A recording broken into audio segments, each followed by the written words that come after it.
Scotty. Here we go. Amateur radio amplified on 100 watts and a wire. It's Christian. My call sign is Kilo Zero, Sierra Tango Hotel. Scotty is here, KC3BXN. And if you were catching the pre-show at all on YouTube, we do live stream the live recording of the 100 watts and a wire podcast on Sundays at 7 o'clock Eastern time. You did see Sidecar Steve, W7UDI. Unfortunately, but perhaps fortunately for this person, there was an automobile accident.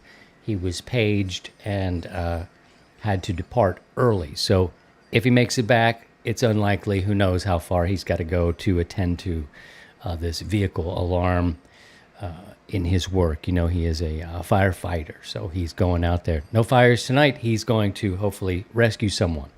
Anyhow, we'll move forward. If you have a question, you can put a Q in front of it, and we will try to get to it tonight about anything in general ham radio related. We will talk about verticals a little bit tonight, and I will let you know about my situation, I say tonight, of course, because we are recording in the evening, 7 o'clock Eastern time. This is episode number 429.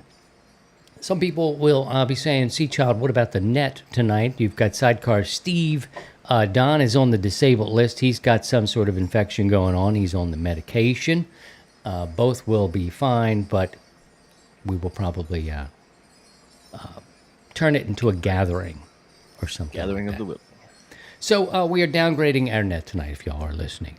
Scotty, what's going on with you, man? Not much.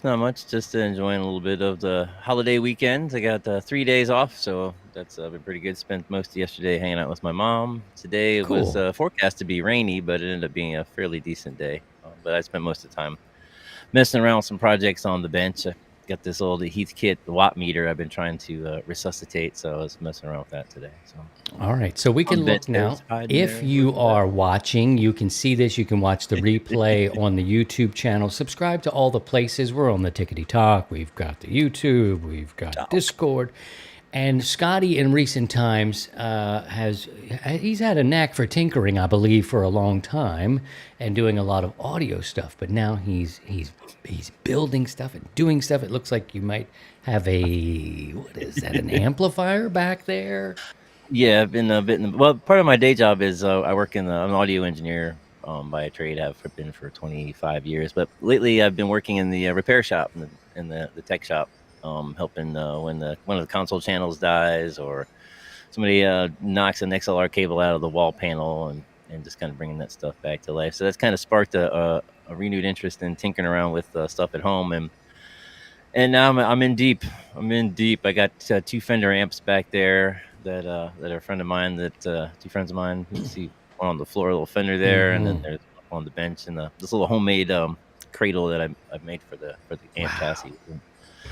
And I've been messing around with that stuff and kind of deep diving into tube amplifiers, which is something that I've always played guitar through for many years, but never really poked my nose around inside one too deeply. But I got it bad, man. I got it bad.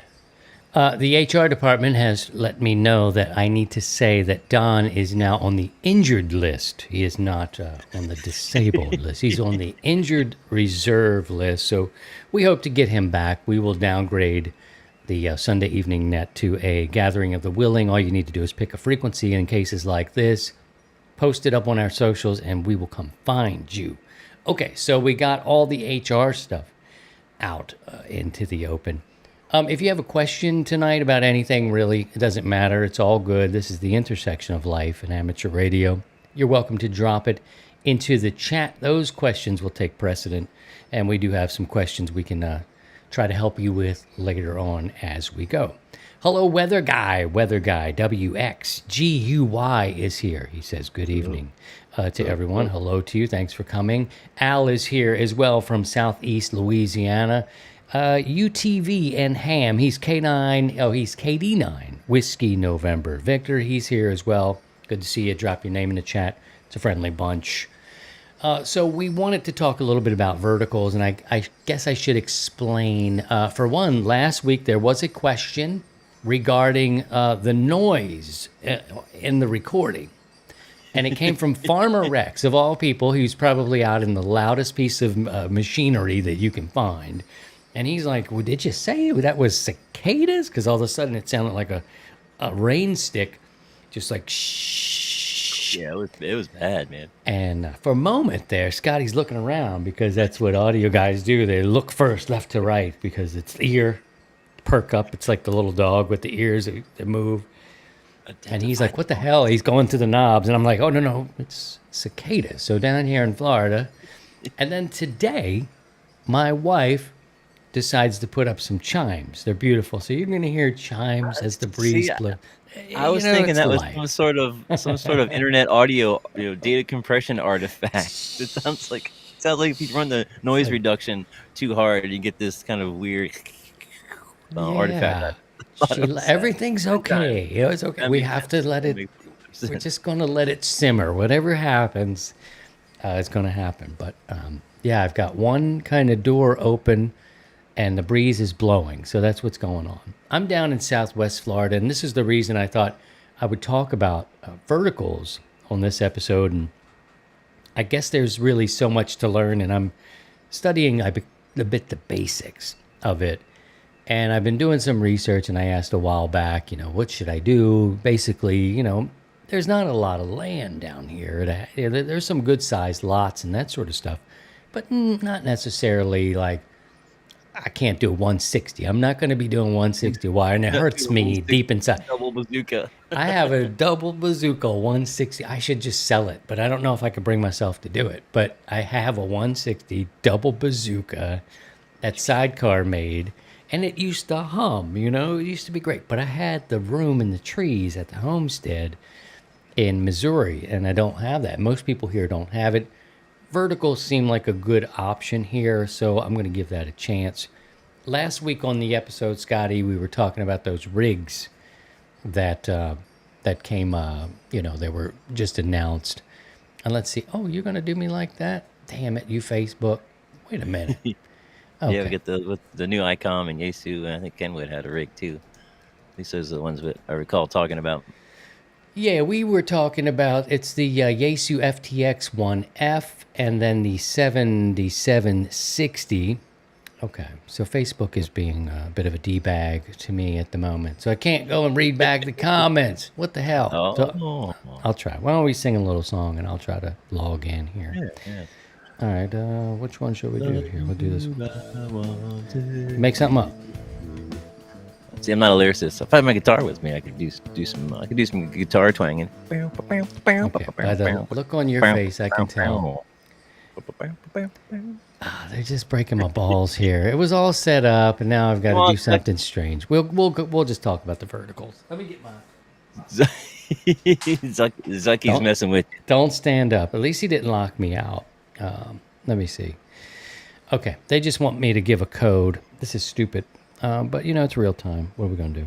Oh, they're texting you the two-factor authentication. Yeah, it's like, why did you guys log me out? Oh, I know. I did it to myself.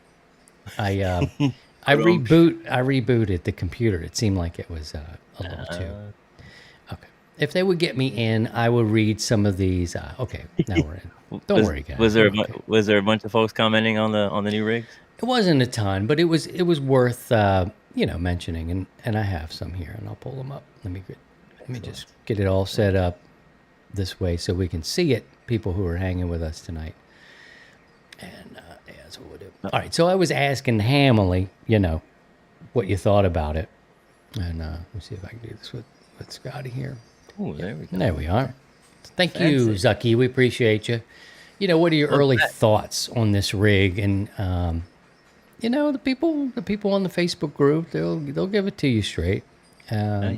Jeremy says if the FTX 1F doesn't have Bluetooth and Wi-Fi to match the IC705, that's a missed opportunity. Dual VFOs would still be nice. That's November 0 Alpha Whiskey. Any thoughts on that? The Bluetooth and the Wi-Fi? I recall seeing some other folks talking about again. There's a lot of speculation still on this radio. I don't believe it has the Wi-Fi. I don't know about the Bluetooth. Those could be tidbits they left out. So when it does come out, it's like, oh, it does have the Wi-Fi too. Oh, cool. Here, take my monies. I sold my 705. I had it. I thought it was a great looker, but I had a thing. I Great guess loop, I needed a little more watts. I don't know. And I great wasn't looking getting drone. out as much as I wanted to. I still feel that way. I have two antennas now that were great for portable stuff, and I'm just not as portable as I'd like to be. And I think I have a good wire antenna solution for if I do. So if you're You got interested the in, chameleon antennas, right? One of the chameleon loops and one of the I verticals do, too, right? I do. I've got the Chameleon. It's the CHA P loop. It's got the power compensator, which is good. That's like $100 piece, and the booster kit. So, it's sold with like you can do the 40 meter with one loop, and then it gives you a broader band. So there's two loops Okay, with yeah, it. right, yeah. And Cool. it works fine. You just have to go and you have to tune to the frequency that you want to work on. But it did really well, and Chameleon makes good products. So best offer can take that one because I'm not using it. And the Alpha antenna, the Full Metal Jacket, it's called. It's a sexy name, but they do a lot of military stuff. And this one has like this big tripod with these feet that like dig in and a 13-foot whip, sexy stuff.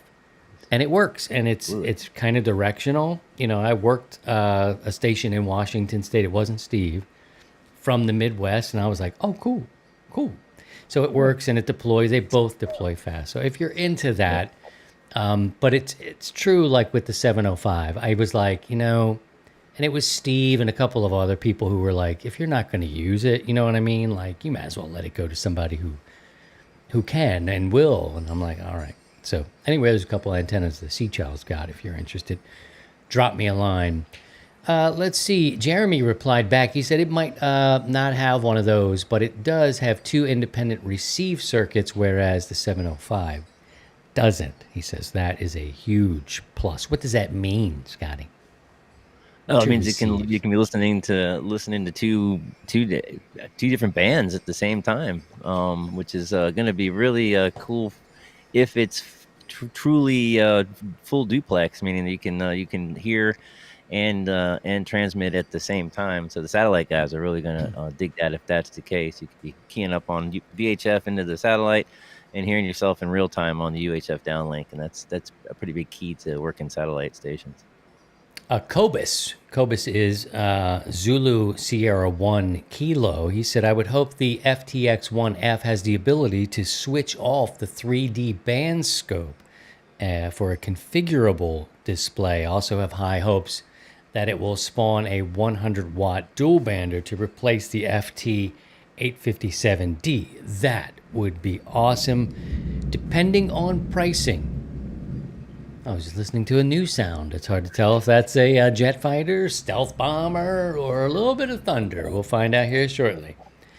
Kobe says he cannot see himself replacing his FT 817ND for now. Any thoughts on what he's saying there with a 100-watt dual bander to replace the FT The 850 857D? I remember when I first got into Hammond or first got my HF general license. One of the first radios I was looking at was a used 857, and so it's a small 100-watt um, all band all mode rig that was real popular about 15 years ago or so. So yeah, maybe something like that. I hope it spawns a new 991 model, which would be cool. It doesn't need to, for me, it doesn't need to be as small and portable as like the 857 was, or the new one. But that would even be even cooler if it was even more small and portable than say a 991, which I don't mind dragging one of those around. I love that radio. Now, QRP is not for everybody, and it's not exclusive to POTA or Summits on the Air people, although I totally understand why they do it, and it's cool. And I think specifically for code, I think if you're a code operator and you're on low power 5 watts and you can put everything in a tic-toc can and throw the line up there at the top of the mountain, I That's a think that's thing. I think that's cool and that's awesome. But for me, like I kind of love my 100 watts. Scotty, where are you on the? I know you like the POTA. I know you like operating portable, and I do as well. Where do you fall with spending about? We're guessing maybe 12 hundo on 10-watt radio? I am not a QRP person. When I go camping or if I'm doing a POTA activation, I am dragging around a 100-watt radio. Typically, my older FT 450D is my main sort of portable radio. I had an 891 for a while, but I ended up when I wasn't doing POTA for a while, I was a little strapped for cash, and I unloaded the 891 to one of the members of the Discord group actually, and he got it for his son, and his son's enjoying it doing the POTA and stuff. So I don't really miss it. Don't miss my 891. My 450 does everything I need. And a wire news. It's just in. Sorry to step on you there. It's fun. I was tail ending on you there, Scotty. Breaking news. Jeff has checked in. Hello, Jeff, KD9ZSL. But Al reminds us that the peacocks here in Southwest Florida are a thing that make noises too. And this, Really? my friend, is for real. They make a sound that it sounds like an 80-some-year-old woman screaming for help, especially when they're frisky and they're trying to get it on. And it's the male peacocks with the feathers that fan out.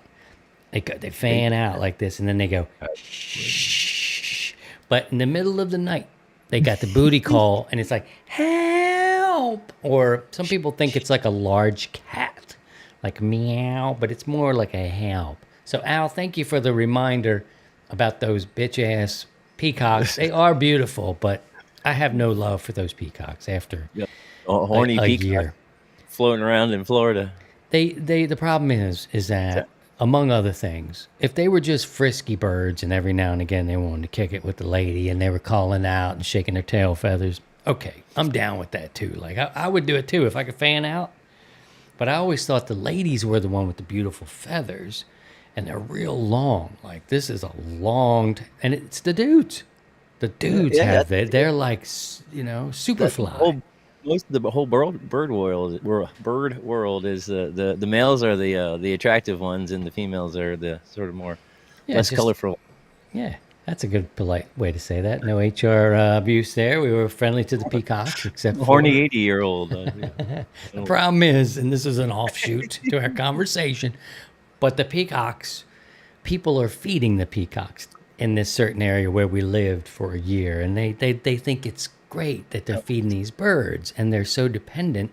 They're on top of the houses, they're on your cars, they're walking across the street. You're like, and they make a poop in the ground, on the ground, that is like the emoji, the poop emoji. Like it's like a little thing, man. I'm like, squirrely, dude, huh? you need it's a squirrely. If it was on a cone, damn soft serve on my roof. if you had a cone under it, you might lick it. It's huge, man. But yeah, thank you, Al, for reminding me of my dislike of the peacocks. Beautiful, but dependent, and the people are causing the problem. Anywho, they are swirly and beautiful. Let's see. Ricardo down in Paradise. He lives on the other side of Florida, just a couple of hours to my east. He is in and near Orlando. Ricardo says the 7760 looks amazing. An all-in-one dual display rig with 200-watt output. Now we're talking, Scotty. See, this is what I'm talking about. QRO, baby. I'm talking 200 watts out there doing something, but maybe this isn't a rig you take out in the field, and it costs $1 zillion. He also says you can expect a price of about $6,100. And your boy is not a buyer. I am not in the market at that point. And a good point, I think it was Mitz, Don. I hope you feel better, brother, by the way. Mitz was saying that maybe with this radio coming out, there'll be some 7610s hitting the used market for, a nice break. And then he would probably pick one of those up. But I just don't know that they're in contention. It's not like a trade-off, right? It's kind of a little different. I don't know, man. I didn't pay $6,100 for the 7610. Yeah, what's the 7610 retail for? Being a Yaesu fanboy, I haven't really priced many ICOM radios lately. We probably have to ask our friends here who are in the chat. Don, I think, he probably looked at one. I'm thinking maybe 332, maybe something like that. And that's that's kind of my rig. But somebody will Right, drop right. that in and let us know if you would. That'd be cool. Yeah, I could Recent see some pricing. folks upgrading from that radio to the new 7760, and Yeah, yeah, some maybe people would do it. Okay. price Going to to the, sell. Al says he'd love to see a new 991X, maybe 100 I'm watts, VHF, UHF. I am there. Yeah, Okay. That's where you want to be. Okay. that's where I want to be. Ken says at this point I would go with the FTX one. He likes it. I guess he said he would prefer that one over the other. He didn't say he was going to pop on it and buy it. Mike says the new ICOM HF radio looks great, but way outside my budget, and that's how I feel about that as well. As the FT1X, Yaesu done a great job on that radio with their inconsistent menu structure. This is a sticking point here too. He probably won't be getting one. He's hoping that the ICOM will release an upgrade replacement radio for the ID 5100A, the 7100, 7300, and so on and so on. Can you speak as a what you call the Yaesu fanboy? Can you talk about the menu system in the Yaesu? Is it tricky? Is it something that's It's a an it is a acquired pain. taste? It's a pain in the ass, and it is definitely an acquired taste. But being the first, it was the Yaesu line of radios was the first radio that I learned to dig through menus for, and so for me, after using them for quite a few years now, the 450, my main rig now is a FT DX 3000, and I have the 991 first generation 991, not the 991A. Yeah, I got I knew what they referred to things. I knew how they had their menus laid out. It's like this numbered system, starting at 001, 002, 003, and there's some and they lump things together. Like all your mic options are in this same sort of menu numbers, and once you kind of get used to that, it's pretty easy to dig around with what you want to see. They have a fair amount of hardware knobs though for a lot of the typical features like.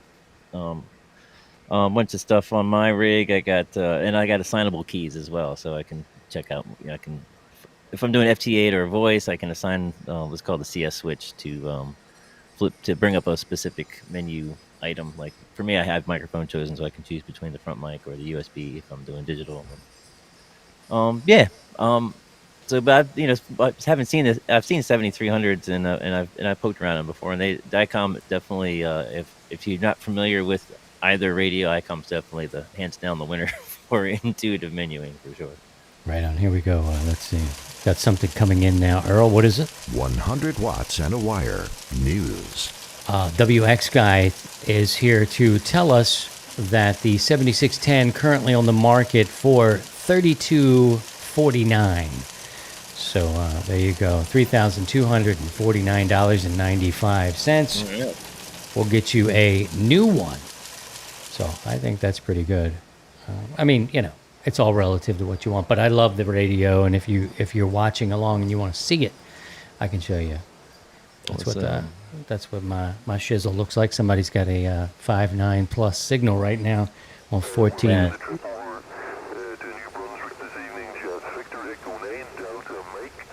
It's all about what you want. I thought the ICOMs were pretty intuitive when I got into the game. I was first using a Drake TR7, which still makes it move for me, if you will.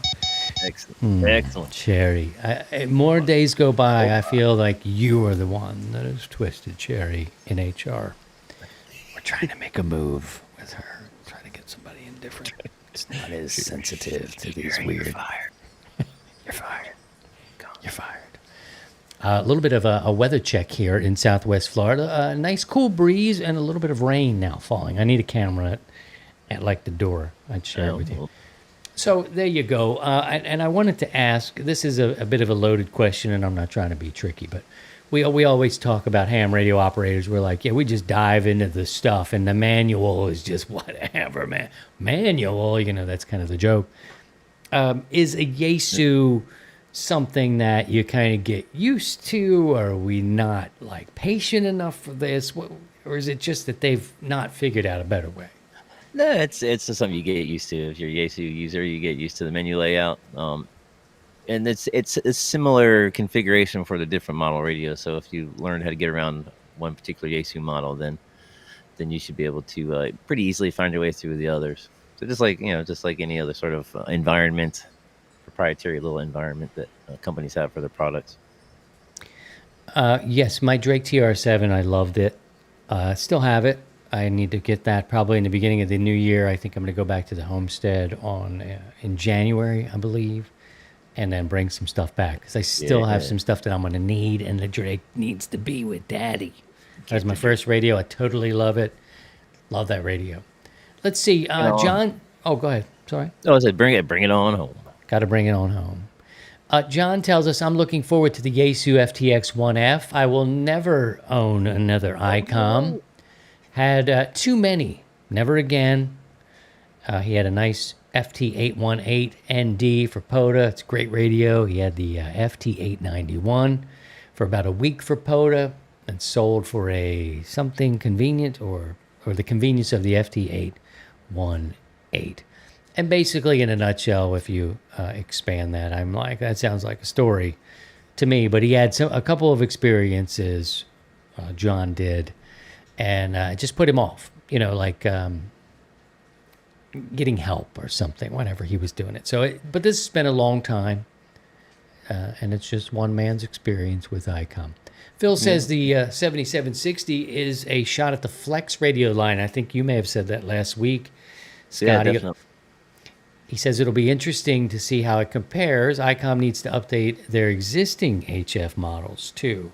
That's an interesting point. He's Kilo Bravo 0, November Echo Sierra. I think I said that right, Phil. I still have the 7100 in my truck. I really like it. And, as you look back, it's like, wow, that's looks kind of antiquated.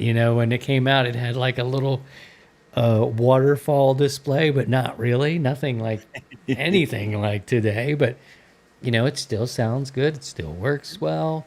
7100, cool rigs.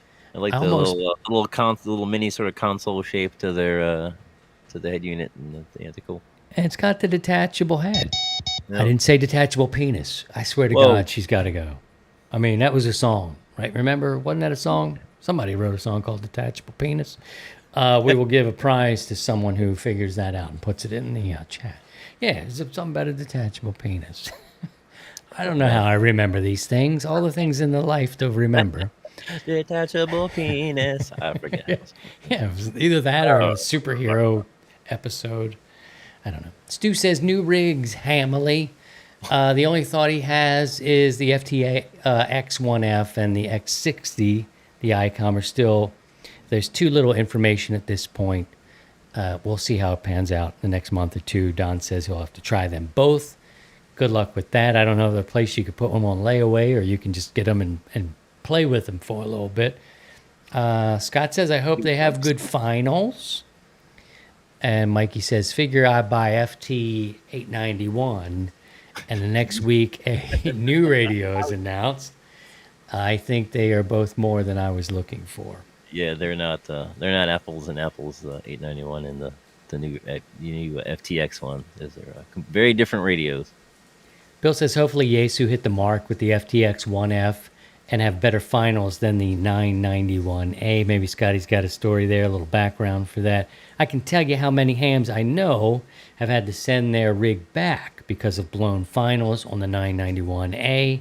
And the new ICOM 7760 is beautiful, however, too expensive for me. So there you go, Scotty. That's a little bit of a walk around to see what the people are listening in our audience and our community are talking about this week. Do you know anything about the background on the finals, or is it just easy enough to say that they've had some issues? I have to say that I have replaced the finals in my 450 and replaced the final in a 991. So Mitsubishi transistors. It happens.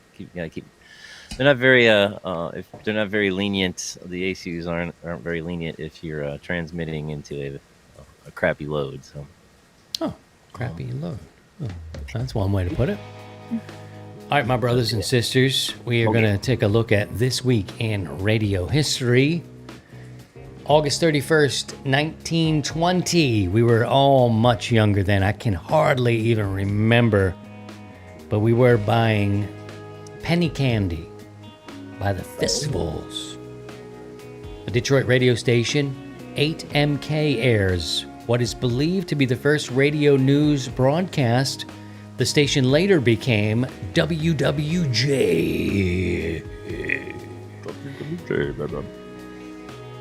Now, we got another August here that I've tossed in there, but on September 2nd, 1969, Internet Forerunner ARPA Net begins operation. That's 1969. And just this past week, brothers and sisters, August 26th, and this is the kind of stuff that makes me sad inside, and it makes me want to, vent.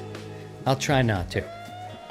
August 26th of this year, this fine year, 2024, WCBS Radio, that's 880 AM in New York, signed off after nearly 60 years. Scotty will have to add this to your... Damn. Yeah, I didn't catch that.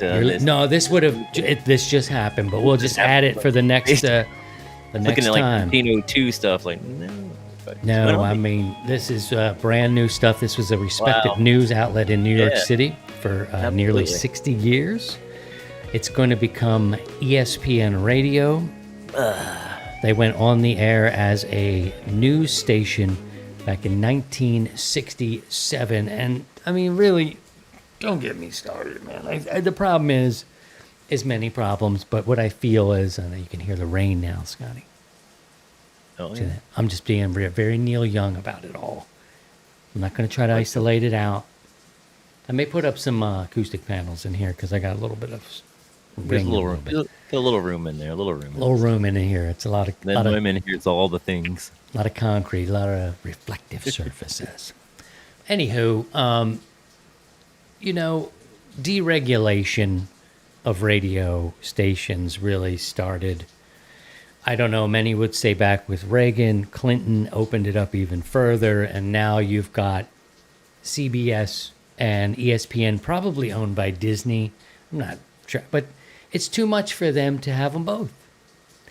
And one of the main problems is, and we talk about this on the ham radio side, and being a radio guy, loving radio, is that kids don't even know what 880 AM radio is. Scotty, AM radios are not even in cars anymore. So how do you compete with that? So they basically took and put ESPN radio on after nearly 60 years on the air in New York City. So AM radio is in big trouble. There's doesn't seem that many people want to use it anymore, and the car manufacturers aren't. I think there's some petition. I think it might be Tesla or somebody else to basically the petition against Tesla to put AM radios in the car and to kind of force manufacturers to keep an AM radio option in the cars, because there's so much of the interstate like emergency information stations are all on AM. You drive down the highway and tune to 560 AM to hear this this information about this mountain pass that you're getting ready to drive over. So I don't know what's going to happen. It's unfortunate, and it's not a great sign for smaller stations. I think if radio opens back up and starts to serve communities again, that one certainly served the New York area proudly for a long time. Dereg opened things up. Clear Channel gobbled a bunch of stuff. They were so ruthless. I think they had to change their name to iHeartMedia, and they've really stripped a lot of commercial radio stations. If one day they start to sell them coming back to the communities, maybe we'll buy one and make it something local. But it's not a great sign. I like the idea of kind of maybe a resurgence in community, kind of small. You don't have to be 50 kilowatt stations, 100 kilowatt stations. So maybe some smaller community stations. I was just reading earlier today about Part 15 stations on the FCC, and I don't really have all the details. I just came across them, but they're kind of unlicensed areas, like 100 and 170 meter band or something, just above the AM broadcast. Um, there's this section. I guess it falls under Part 15 FCC um, allocations, and I was reading about there's a lot of community sort of radios, AM radio stations on these frequencies. So I want to learn more about that because I think that's really cool. I've always wanted to do a radio station here in Ellicott City, Maryland. I Just love just that. a local one, even if it's FM. And I've looked into getting a low power FM license to do a little FM station or Well, if you do it, AM station, something. I want to Cool. shift, man. I want to shift. We'll do Sure, breaking bye-bye. news. This just in from Glenn. He is telling us King Missile, 1992, detachable penis. And that's all the news. Winner. Isn't. Thank you, Gum- Glenn. We'll be sending you something from the shack of Scotty, or maybe Sidecar. Hopefully, things are good with Sidecar. He's out there. So there you have it. That's this week in radio news. If you're looking for a power solution, check out BioNO Power, offering the best lithium phosphate batteries for your ham radios. Visit bionopower.com. That's BIOENNO power.com. And if you find value in 100 watts in a wire, you can support the content you enjoy and the community you enjoy. And it's as easy as buying a cup of coffee. You can go to 100wattsinawire.com, click the buy me a coffee. Give if you like, don't if you don't want to. It's all good. We're there for you. 100wattsinawire.com. There are some ham fests that are happening. Let's check in with Scotty to see what's going on around the way. Thank you. If you have any questions, put a Q in front of it, and we will try to answer those. And we have some more questions, and we want to talk a little bit more about my situation at Verticals. It's just a train of thought sometimes when friends get together. Just Oh, yeah, spilling- we forgot to tell you about the Vertical. Scotty's going to tell What? you what's going on. What do we got? Events and contests? Is that what Yeah, we're doing? yeah. There we go. Mhm. A few things happening next weekend. There's Ohio State Parks on the air happening next weekend, September 7th. This one, especially for you West Coasters, it might be kind of fun. It's the Japan Amateur Radio League's 65th annual All Asian DX contest. So that'll be pretty cool. Nice. And next weekend kicks off another popular special event, the Route 66 on the air. Special event station kicks off September 7th through September 15th. So 7th through the 15th. Route 66 on the air. That's a fun one. That one's a lot of challenge for me because it's there's a lot of low power like mobile stations like out west, and it's hard for me to get them. But it was always fun chasing some of those guys. So that kicks off next weekend. So that'd be cool. Very cool. Well, thank you, Scotty. That's what's going on around here. We'll check on some Ham Fest in just a little bit. Al says 870 AM's the only station that stays on for the Hurricanes here in the New Orleans There we go. area. Thank you for that. Mark suggests you call your station in Ellicott City, AM or AFM, Gummy Radio. Gummy radio. You're listening to Then I'll have to use the Gummy, gummy sticks Gummy, as my if I'm gonna I have to use the gummy sticks. The low power station will work. Gummy sticks, gummy radio. I like it. All right, I do want to catch up with a little bit of Verticals. Then we have some questions that we can try to tackle. We don't have the guru here to help us, so we'll see what we can do. But so looking out at my garden, I said with my best British accent, looking out at the garden. I hope you caught that accent there. You know, I've got a 20 and a 40. It's grand and lovely. Thank you. I've got a 20 and a 40 meter off center fed dipole up in a tree at the moment. It's about 25 feet up. Does okay. I can hear things. You know, I got stuff going on. You know, I can put out, somewhere about 600 watts, maybe 700 watts if with this amplifier that I have, the PW1. If I switch to a 210, 220 and get that here dropped in the shack over time, I can go up to, 1,000 watts ish. So, Fancy. but we'll do that. I was doing that in Missouri. Out here, it's a whole different thing. You can't have a lot of wire here. I talk about a garden. My wife wants to have a garden in our yard. We do have a yard. she wants to grow some stuff. The kids have a swing. I can't be like putting up a big spider web of things. So I started looking into Big hex beam right in specifically. the middle of the yard. Yeah, I'm like, can I put hex beam? Like, I can't do that. And there are some trees that I needed to trim, and I would trim more. But I think I can fit this in. That ain't right, Jerry.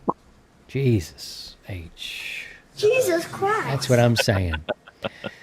So, a lot of people who have a similar situation were talking verticals, and specifically like a certain one. It was like the 6B TV or something like that, or Oh, 4B that TV. is that the Hustler? I think that is. I think Or, it is, yeah, right? People were like, that verticals. popular. It's a popular antenna. And then the newer stuff, DX Commander, right? Callum has got some nice products, and he's been around for a while, and he's kind of developed some different things. And I'm like, and then somebody's like, I think it was Big Ben. Big Ben was like, I'd go with the Signature 9. And I was like, yeah, I've been looking at the Signature 9 because, and that's a 10-meter height, which is about 29 and a half feet tall. And I'm like, that's about as tall as I want to go. I'm not trying to dick around with 40 feet, 41 feet here. And he's got some monsters. I don't want it landing on anything, anybody. And then somebody, Big Ben, I think, he was like, I'm pretty sure Scotty got a Signature 9. You should talk to him about that. And he was like, I would get the Signature 9 too if it was me. And I'm like, well, if I was Big Ben, dang. If I had Big Ben's money now, shoot. But, so... Yeah, he just picked up that one of the fancy new Icom, not the new Icom, but he got himself a nice Icom handheld, I think, recently. People have it. James has one. Another friend of mine has one in Livingston, Montana, and it's windy. On a nice day, it's a windy coming across those mountains in Livingston. And I started doing a little bit of research because frankly, be quite candid with you, I have not done verticals. I've done this 13-foot whip from the Full Metal Jacket, which I'm looking to get rid of. But I'm like, I don't know really, does it work right? It wasn't wire. My introduction to amateur radio was like, it's got to be a wire, and it's a monoband. It's got to be just so. And that's kind of, I was programmed a certain way. Then I started doing this research, and I'm like, wait a minute. I see what the vertical is here. Like, now I understand, and now I know a little bit more about radials because I'm kind of in the situation. Yeah. I didn't get it before, Scotty. I'm like, I never laid down radials. What the hell is that going to do? Well, it does a lot. Let me leave some space here for you to talk about. If you did get the DX Commander, your thoughts of it, because and I'll let you know where I am in my install. But tell me what you know. Yeah. Well, I did get a DX Commander. I got the Expedition model, and not that I can set it up here at home in the apartment, but it's something that I take camping with me. And I set it up for field day this past field day, and it's my first sort of like full. When I say full size, it's the vertical elements are quarter wave for the bands. I got mine set up for 40 and 20 and 10 right now. There's two more bands that I need to cut wires for. But it's my first time playing around with this kind of antenna where you have sort of a quarter wave vertical elements. Usually I'm using like your Chameleon with the 13-foot whip, and there's loading coil and all these things. Yeah, it's pretty cool. It's once you get the radials sorted out, and if you're gonna be putting it on the ground, one of the cool things about the ground mounted vertical is that the you don't have to get in the weeds with the precise radial measurements. You don't have to make sure that the radial for 40 meters is going to be 30, going to be a quarter wave at 33 feet or whatever. You just need to get some metal on the ground. You need to get some wires on the ground, and they don't really need to be any particular length. They don't really even need to be laid out in any particular direction. You just need to get them down there. And so I had mine camping. The first night I used it, I was camping. I was on the 991, and I had this great QSO that I've never been able to have from the house. But I was talking to a guy in South America. He was in Brazil. I had another guy in the UK, and me in the woods in Western Maryland, and everyone was just 5'9" it was the coolest thing because I've never had that. And this is with the vertical antenna. They're known for low takeoff angles, and so it's good for the DX thing. And the stations were all banging in. I was getting out. It was great. So I'm sold on the vertical for sure. Sidecar Steve was talking to me a little bit before we went live here tonight, and he is helping someone who was in a motor vehicle accident. That's why he had to dip out. His pager went off. Imagine that. He still has a pager. Literally 2 minutes before we went It's live. like bleep beep bleep, and he's like, "Uh-oh!" And the details came across, and he said, "I gotta go." We're like, "Be safe." He was talking about being here in Florida, having the ocean kind of both sides at the bay side, but you got salt water and everything's flat here. I mean, it's so flat. A 100-watt radio station here scorches. You wouldn't believe it, but you guys know, ham radio operators know what you can do with 100 watts. But 100 watts of a radio station down here in the flats, On the salt water. I mean, it's Man, just that's going good. all up the way there. And he's like, That's a perfect scenario for a vertical out situation. I think so, and I have to echo what I've learned here about the radios. And James said it, something in the chat in this regard. I'm going to do 6 bundles, 4 each, about 10 feet long, and spread them out as best I can, Yeah. and see what I can get. And I should be able to go 10 feet out all the way around. And, if I were to get poked into a corner or you needed to put it up on a fence, you could do a 180 and still not really lose anything that's, Yeah. noticeable. Nothing worth taking note over. So that's where I am. And it sounds like you're happy with it, right? So it's too big and too tall to put up on the roof there where you are in the Ellicott City. Definitely not a roof mounted type of antenna. What is that, the I love it. 41-footer you have? I forget what the Expedition model. I forget how big Oh, the Expedition, mast okay. is. I'm not it's, sure either. It's not as big as the Classic or I don't even think it's as big as the Signature 9. So it's a little bit shorter mast. So the 40-meter element needs to be kind of looped back over itself and come back down a little bit. But yeah, it's great. A few times I've used it. It's kind of a pain in the ass to make them. It's not. I mean, it's not bad. It's just the cutting radials, and then you got to do this thing with the loops for the spreaders, the plate that mount up along the mast. You got to do this thing to kind of attach the wires to those with some shot cord, and so it's kind of a pain in the butt. But once it's together, you can take it down, put it back up, and it's a real great performer. I'm really enjoying it. Are those peacocks that I'm hearing? No, it sounds like I'm in the Star Wars lair and they're having a battle outside.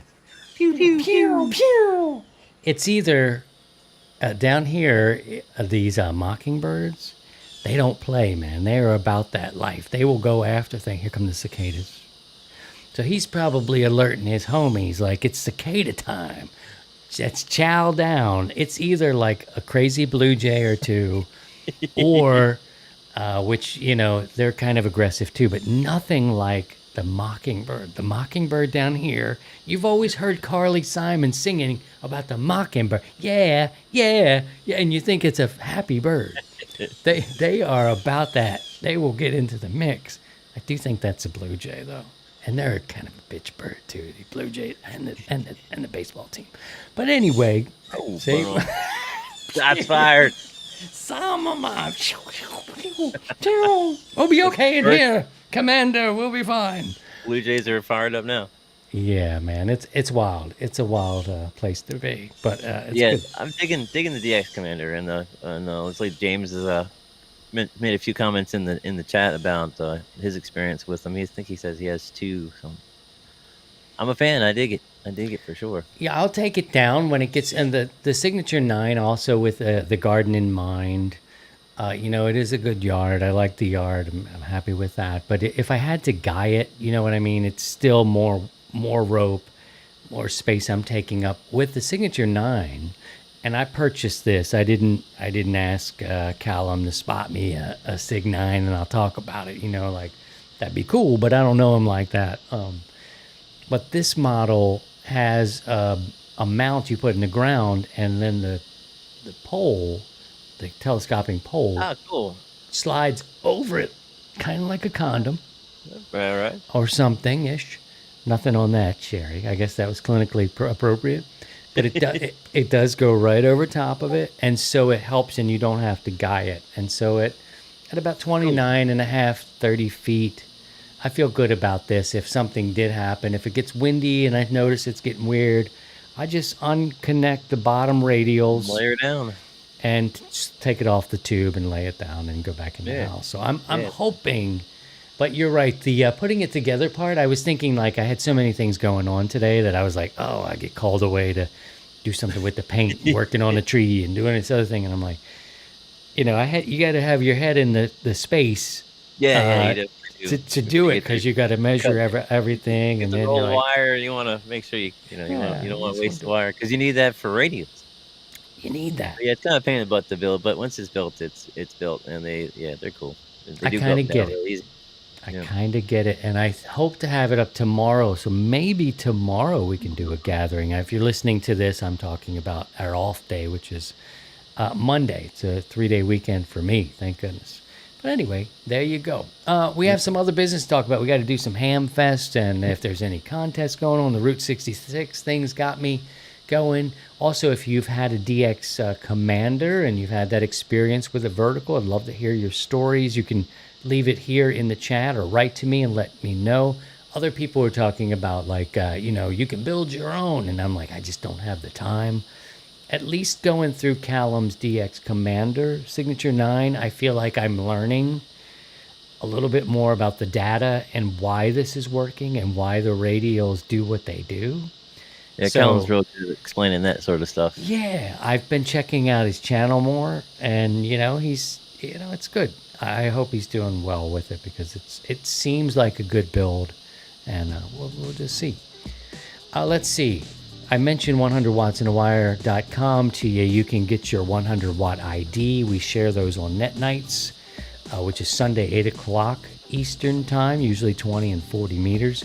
Both of our teammates are out tonight, so it can be a gathering of the willing. If you're here watching this recording, you can also go back to the podcast archive. You can subscribe there. You can pick up your 100 watts in a wire coffee mug, your t-shirts, your sweatshirts. Winter is coming. All of the money from all of these things go back into the production of the show, and we appreciate you there. Hamfest are around, my friend, and Scotty's here to let us know what's going on around the way. Oh man, coming into fall. Fall's my favorite time for a ham fests. So I got a few for here. We got Branch County Amateur Radio Club. It's a fall trunk swap. That's happening next Saturday, the 7th. Nice. That's sponsored, and it's in Coldwater, Michigan, sponsored by the Branch County Amateur Radio Club.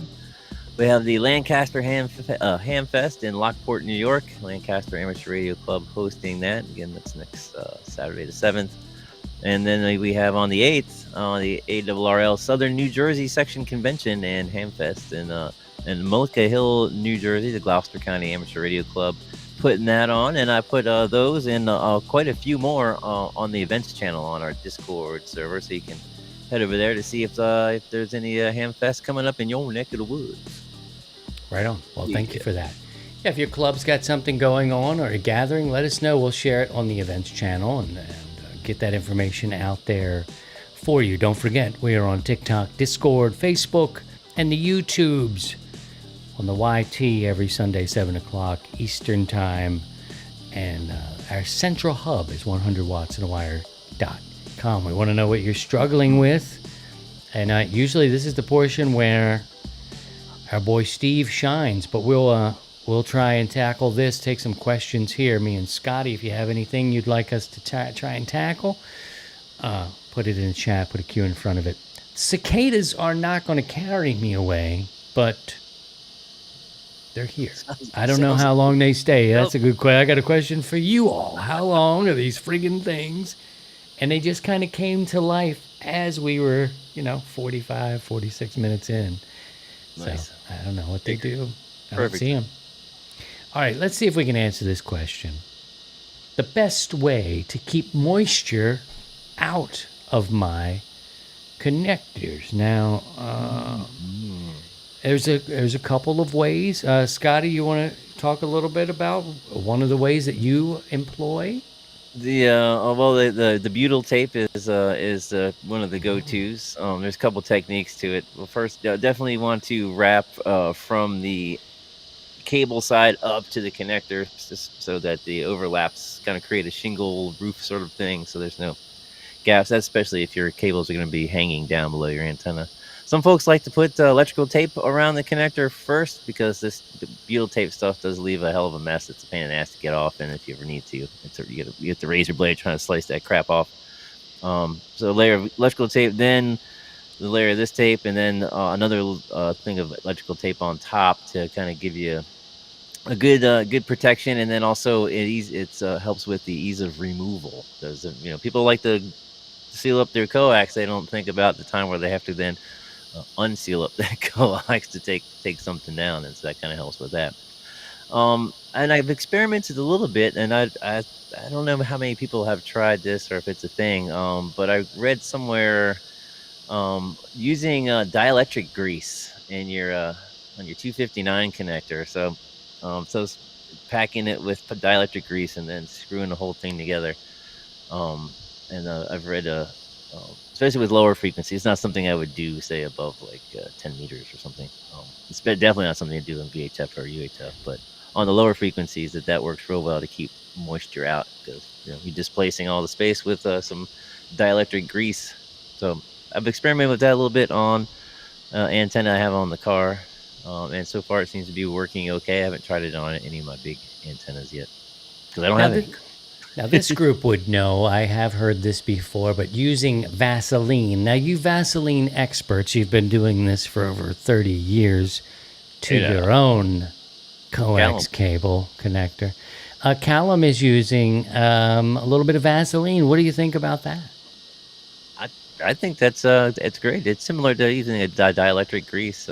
I've used Vaseline on battery terminals to kind of protect it from moisture, and I don't see any reason why it wouldn't work well on a antenna connector. Again, especially at the lower frequencies that we use on HF. All right. What's Big Ben saying here? Seen people put the first layer of tape on sticky side out, then butyl the tape again. Interesting. That's interesting. Okay, I thought for sure he'd have a Vaseline comment there, because he's wildly. I like that liquid tape stuff. I forgot about that. I have some at the shop at work. It's like liquid electrical tape. It's pretty cool. I got to check into that, because here we get a lot of rain. It's a rainy season. Of course, it's hurricane season, but it rain here every 5 minutes, or all for 5 minutes. Sun will be out. You see sun over there. It'll be raining a little bit. You're gonna need to do some seasoning. The ground is damp here, and there is some water. Now, I'm not worried about naturally and maybe I should. I don't know. You guys tell me. The radials, they're going to be getting wet. They're going to be underground. There's going to be a lot of water. I don't think that's going to rust anything. It should be all right. Nah, just lay those suckers. You're gonna bury them. Or you're gonna lay them on the ground and let the grass sort of grow over them. Yeah, I'm going to do that. I don't think I'm going to. Yeah, you shouldn't bury them. If you do less than, I was watching some stuff, and you shouldn't bury. If you are going to bury them, no deeper than 2 inches, because then they start to become kind of like a ground rod if you get them into the ground too far. Oh yeah, I don't want that. Keep them on or at the surface. So yeah, just lay them in some yard staples. Keep them down. Let the grass sort of grow over a few months. So you'll disappear forever. Right on. Let's try another one. Speaking of wet, living in a wet area. Does it affect radio performance? I probably have thought about this before, but I don't think it will. And Sidecar was telling me, with the saltwater being on both sides of the state, that should be good for me. I don't know. We'll see. Yeah, but your soil's already pretty much wet anyway, just based off of where you're at. Wet. Yeah. If it does get outside of that area, water doesn't. I mean, it affects maybe just a little bit. You might notice instead of a 1.1 on your SWR, you might get a 1.3 on a wet day. Yeah. Now, we don't have to mow out here too much. Where I was before, we didn't have much grass at all. We do have grass here. In fact, I mowed yesterday and did some weed eating today. So right now with the rain, you're looking at, every week you're dealing with something. All right, here's one I think we could tackle. We may not have all the answers, but our crew here can help us as we creep up closer to the top of the hour. Heat shrink alternatives to a heat pistol or a heat gun. Want to go first, Scotty? Oh yeah, I use a butane lighter. Butane lighter. Yes, sir. All right, you know what? Not the Bic, but the ones that have like the blue, like the bright blue flame. Like yeah, a little flamethrower. I use those 90% of the time on heat shrink. Really? Even when I have a heat gun available. Nice. I don't think hair dryers would work that well. definitely There's not. just not enough Not hot. heat coming off of those, which is good. Our ladies would be looking completely different if that was the case. You know what I have done in the past, though? I've used the shaft. Let me get the sentence out first, damn it. Ooh. Oh, I'm going to take her to HR because this is inappropriate. If I'm soldering something and the shaft of the is hot, not the tip, but the shaft part of it. See, It's all hot, baby. it's all hot there, and I rub that on there, I've used and I that get before. it all soft and gooey. You know what I mean? And it releases the glue inside.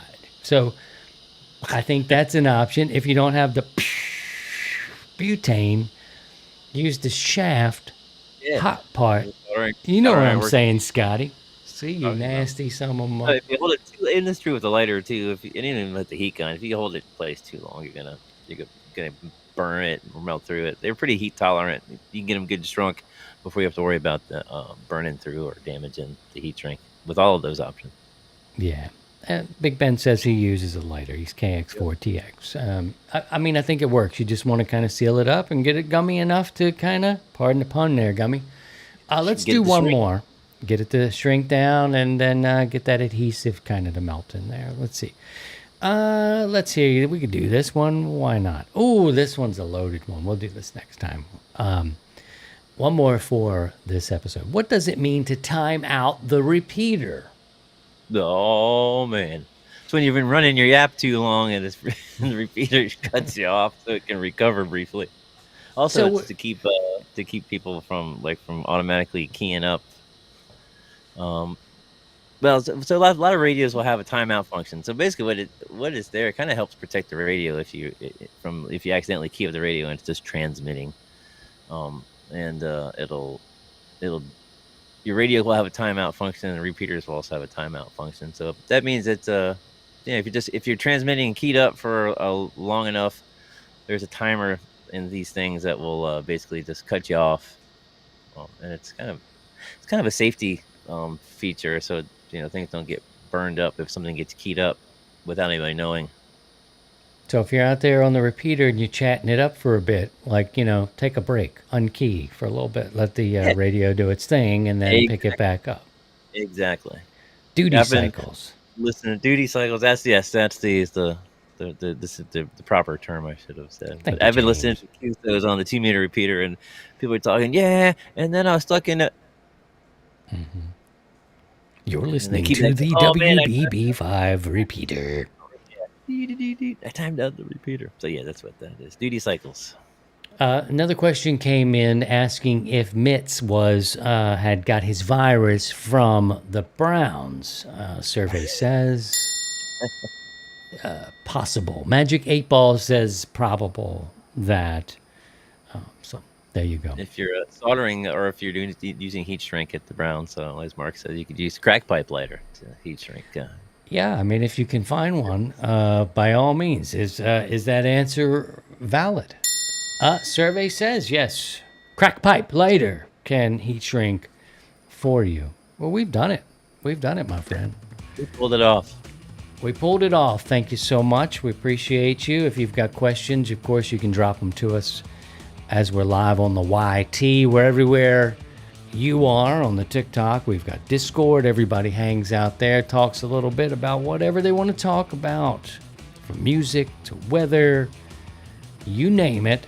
It happens on the Discord. Facebook has been going strong since the beginning, and every Sunday night live on the YouTube, you can join us. Check us out at 100wattsandawire.com. That's where pretty much the HQ for the show. It will distribute you where you'd like to go.